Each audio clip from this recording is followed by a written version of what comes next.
अब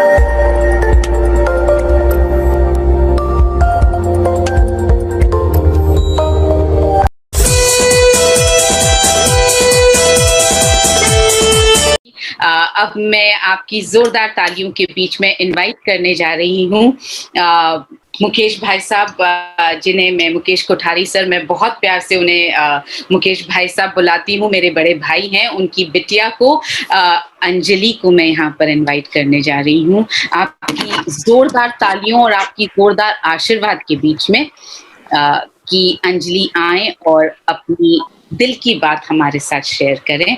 नमस्ते, नमस्ते, जय आरसीएम, मेरा चार्ज न्यूट्री चार्ज। मैं अंजलि कोठारी हूँ और मैं अभी फैशन कम्युनिकेशन पढ़ रही हूँ, बेसिकली फैशन मार्केटिंग पढ़ रही हूँ एसटी पार्सन्स से। और मैं अभी करंटली अपनी थीसिस बुक के ऊपर काम कर रही हूँ, जिसमें मैं अपनी बुक लिख रही हूँ सस्टेनेबल फैशन के ऊपर। हालांकि उसके बारे में मैं काफी बोल सकती हूँ, पर अभी मैं अभी आपको जानना चाहती हूँ और आप मेरे को जानना चाहते हैं। So let's take a step forward towards meeting each other. और यही होप है कि आप मेरे को जानेंगे थोड़ा इससे। जैसा कि आप सब लोगों को पता है कि मेरे पापा काफी समय से इस बिजनेस में काम कर रहे हैं। आई थिंक अराउंड 20 साल हो गए हैं कि मेरे पापा इसमें काम है। जैसा कि तन्वी ने बोला कि वो खुद 21 साल की है और वो आरसीएम 20 साल का है, तो उसने बढ़ते हुए देखा है आरसीएम को कि कितना आगे बढ़ा है। सेम मेरे साथ हुआ है, मैं अभी 22 की होने वाली हूँ और मैंने देखा है। पर जब मैं छोटी थी तब काफी कंफ्यूजन दौरे से गुजरी थी। मुझे पता नहीं था कि मेरे पापा करते क्या है, क्योंकि सबके पापा एक पर्टिकुलर फील्ड में थे। किसी के पापा किराने की दुकान चलाते, किसी के पापा इंजीनियर हैं, किसी के पापा साइंटिस्ट है। और मेरी अगर टीचर मेरे से पूछती थी कि बेटा आपके पापा क्या करते हैं, तो मेरे पास कोई आंसर नहीं था बोलने को। मुझे पता नहीं था कि मेरे पापा करते क्या है। मेरे पापा मार्केटिंग भी करते हैं, मेरे पापा स्पीच भी देते हैं, मेरे पापा लोगों से भी मिलते हैं और घर पे सिर्फ बात सिर्फ आरसीएम की होती है। मुझे सिर्फ बात सुनाई देती थी आरसीएम आरसीएम आरसीएम। एक दिन मेरे को मेरी टीचर ने पूछा कि बेटा आपके पापा करते क्या है। मैंने पापा से जाके पूछा कि पापा आप करते क्या हो। उन्होंने बोला बेटा आरसीएम। तो मुझे लगता था कि आरसीएम एक टाइम का आरसीएम बिजनेस एक अलग काइंड है। आरसीएम, मुझे ये नहीं पता था कि आरसीएम भी एक बिजनेस है। तो मैंने सीधा जाके बोल दिया भाई मेरे पापा तो आरसीएम बिजनेस है। और उस दिन से मेरे को थोड़ी समझ आई कि अच्छा ठीक है, आरसीएम बिजनेस भी नाम की कोई चीज है। फिर प्रॉब्लम यहाँ पे भी मेरे को बहुत आई कि मैं जब भी मेरे किसी फ्रेंड के पापा को काम करते हुए देखती थी, तो उनका एक पर्टिकुलर टाइमिंग होता था कि ठीक है 9 to 5 मैं अपने दुकान पे ध्यान दूंगा और मेरी बच्चों को मैं ढंग से टाइम नहीं दे पाता हूँ इसकी वजह से। पर मेरे साथ ऐसा नहीं था। मेरे पापा मेरे को टाइम भी देते थे, घर पे पैसा भी आ रहा था, हम लोगों की बड़ाई, हम लोग बड़े भी काफी अच्छे से हो रहे थे। प्लस मेरे पापा मेरे साथ वेकेशन पे अच्छा टाइम गुजारते थे। तो मेरे को लगता था यार ये क्या हो रहा है एकदम। मेरे को तो समझ में नहीं आता था कि ये एकदम से कैसे, मतलब मेरे को भी समझना पड़ेगा एकदम से कुछ। फिर भी मेरे दिमाग में हमेशा डाउट रहा। मैं जब तक कॉलेज में थी तब तक मेरे हमेशा डाउट था कि यार मेरे पापा को तो मिल गया जो भी उनको चाहिए था, अब मेरे को भी ढूंढना पड़ेगा कि जो भी मेरे को चाहिए।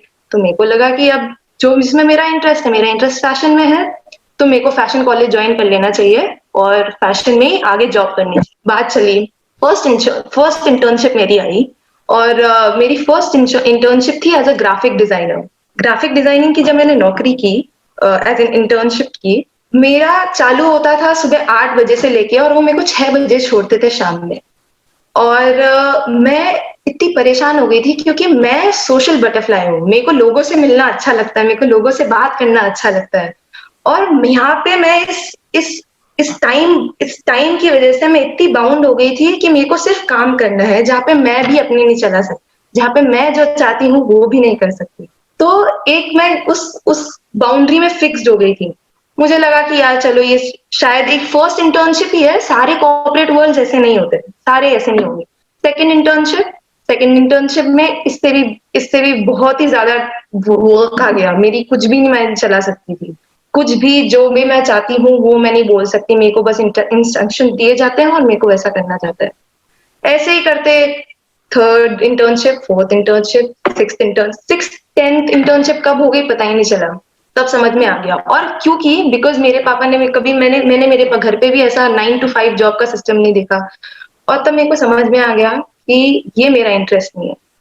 और उसी समय में एक कोर्ट के अक्रॉस आई थी, if you love your work, if you really enjoy it, you are already a success. तो मेरे को वो सक्सेस बनना था। मुझे ये पता था कि एज अ गर्ल हमको सब कुछ बताया जाता है कि आपको ये करना है, पर मेरे को मेरी सक्सेस डिफाइन करनी थी, और मेरे को उसमें ही सक्सेस डिफाइन करनी थी जिसमें मैं प्यार करती हूँ। और मेरे को ट्रूली अपने वर्क से तब प्यार होगा जब मैं अपने आप को टाइम दे पाऊँ, मैं मेरी फैमिली को टाइम दे पाऊँ, और मैं अपने हिसाब से काम कर पाऊँ। और ट्रूली आरसीएम एक ऐसा प्लेटफॉर्म है जहाँ पे आप अपने हिसाब से काम कर सकते हैं, आप अपनी फैमिली को भी अच्छे से टाइम दे सकते हैं।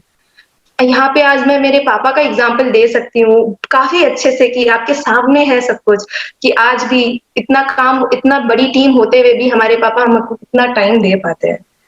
बात रही आरसीएम, बात बात आती है कि न्यूट्रीचार्ज की। न्यूट्रीचार्ज मेरी लाइफ में बहुत जल्दी आ गया था, जैसे ही आरसीएम और न्यूट्रीचार्ज का कोलैबोरेशन हुआ था। मुझे अच्छे से याद है, मनीषा आंटी से मेरी बात हुई थी इस बारे में जब वो पहली बार भिलवा रही थी, कि आंटी मुझे बैक का बहुत प्रॉब्लम है, और मुझे मुझे स्टमक एक का बहुत ज्यादा इशू है, बहुत ज्यादा इशू, इनफैक्ट इतना ज्यादा इशू कि मेरी फर्स्ट इंटर्नशिप में मैं सीधी बैठ नहीं पाती थी, मैं बिल्कुल भी सीधी बैठ नहीं पाती थी, मेरे पीरियड्स का भी मेरे को बहुत प्रॉब्लम था। और आज आज 4 साल बाद मैं आराम से, मैंने न्यूट्रीचार्ज लिया, मैंने व्यू लिया, और आज मेरी आंखें भी एकदम सही है, और मैं न्यूट्रीचार्ज वुमेन लिया, उसकी वजह से आज मैं सीधी आराम से, मेरे पीरियड्स एकदम आराम से निकलते हैं, just because of Nutricharge women, just because and solely because of Nutricharge women. So I hope इसी के साथ में आपको मेरे बारे में कुछ जानने का मौका मिला, और मुझे आई होप अगर मैं अभी आपसे बात करूंगी तो काफी कुछ जानने का मौका मिलेगा। Thank you so much, Manisha Auntie, for connecting me with everyone over here. It's truly a pleasure. Thank you. It's a beautiful moment listening to you, Anjali. You spoke so well. मजा आ गया, मैं शायद बहुत और देर तक सुन सकती हूँ तुम्हें बैठकर, बहुत प्यारा बोला तुमने, and I can see Mukesh Bhai Sahab in you, a lot of Mukesh Bhai Sahab in you, the way you've spoken. Thank you so much.